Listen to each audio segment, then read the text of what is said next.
La batalla de Berna, el 27 de junio de 1954, en la ciudad suiza de Berna. Hungría y Brasil disputaron uno de los cuartos de final del Mundial. Encuentro que se consideraba que definiría la Copa. Hungría se había mostrado como el equipo más ordenado.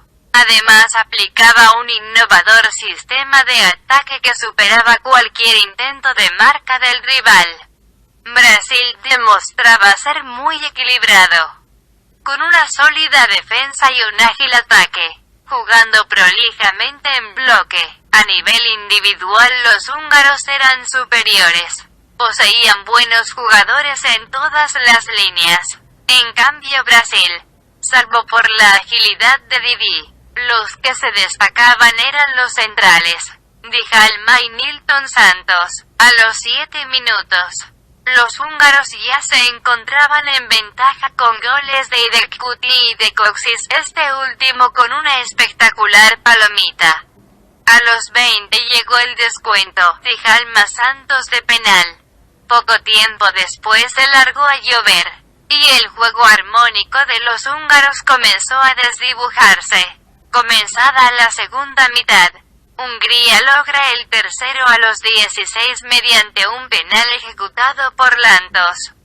Hasta ese momento el juego había sido duro pero no violento, aunque los sudamericanos habían comenzado a excederse con el grado de las infracciones. 4 minutos luego Brasil vuelve a cortar distancias con gol de Julinho. Tras él, el partido adquirió un carácter totalmente brusco.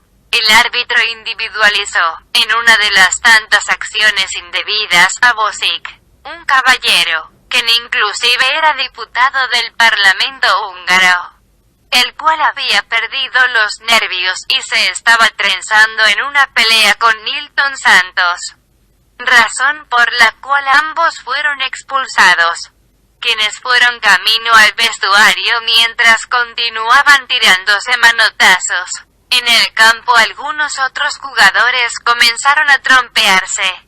Tras separarlos continuó el partido. Sobre el final los húngaros sellaron el 4-2 mediante Kocsis. El delantero Humberto, enojado, golpeó a su marcador Busanski y se fue expulsado, en una verdadera Babilonia futbolística. Camino al vestuario, emanaron de sus labios todo tipo de epítetos en portugués, los cuales fueron debidamente devueltos desde el terreno de juego en húngaro. Mientras el árbitro calmaba los ánimos en inglés, y el público insultaba desde las tribunas en alemán. A pesar de esto todos se entendían, motivo el cual se dio por terminado el encuentro. A partir de ese momento, ya insertos en medio de un barrial, los jugadores comenzaron a golpearse. A ellos se les sumaron entrenadores, masajistas, suplentes, dirigentes y personas no identificadas que se encontraban en el campo de juego, dando inicio a una increíble batalla campal, a la cual inmediatamente se le agregaron espectadores, que fueron arremetiendo contra todo lo que se les cruzó en su camino.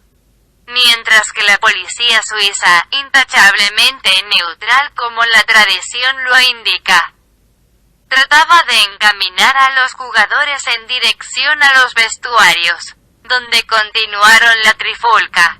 Mientras tanto 3 jugadores brasileños no paraban de correr por toda la cancha al pobre de Kocsis para pegarle, y Piñeiro le rompía una botella en la cabeza al lesionado Puskás, en tanto que el arquero Castillo le aplicaba una patada voladora a un policía.